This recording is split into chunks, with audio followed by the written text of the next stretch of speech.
প্রত্যেকের জীবনেই একটা শখ লুকিয়ে থাকে। অনেক কাজের চাপ এলেও সেটাকে আমরা মিত্রা ভুলতে চাই না। মিত্রা কাল সকালেই আমায় বেরিয়ে যেতে হবে। যখনই সময় সুযোগ পাই মনে হয় একটু চোখ বুলিয়ে নিই। রথযাত্রার দিন কাছে, তাই রানী রাজাকে বললেন, চল রথ দেখতে যাই। হঠাৎ কিন্তু একটা বাংলায় কথা আছে, রেসপন্সিবিলিটি, দায়িত্ব নিতে হবে।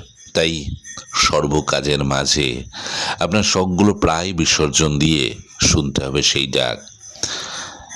কি গো হলো? আরে একটু বাজারে যাও তো। বাজার করা ছেলেদের বিশেষ করে এক বড় দায়িত্ব, যেখানে হিসেবের ব্যাপার, যেখানে টাকা গুনে দেওয়ার ব্যাপার, নেওয়ার ব্যাপার। এই দায়িত্বের সঙ্গে আপনার শখের কিন্তু তেমন একটা যোগাযোগ নেই বললেই চলে।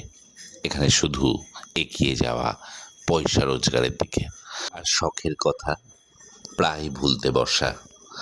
এই বাজার হয়েছে, একটু সবজিগুলো কেটে দাও না। উফ, কতটাই কষ্ট। কিন্তু তবুও বলবো, এত কষ্টের মাঝে নিজের শখগুলোকে জিইয়ে রাখতে হবে। জানি জানি শরীর ক্লান্ত হয়ে আসবে, হাই উঠবে, লাইট বন্ধ করে শুয়ে পড়তে ইচ্ছে করবে, কিন্তু মনের ইচ্ছাটা জাগিয়ে রাখতে হবে।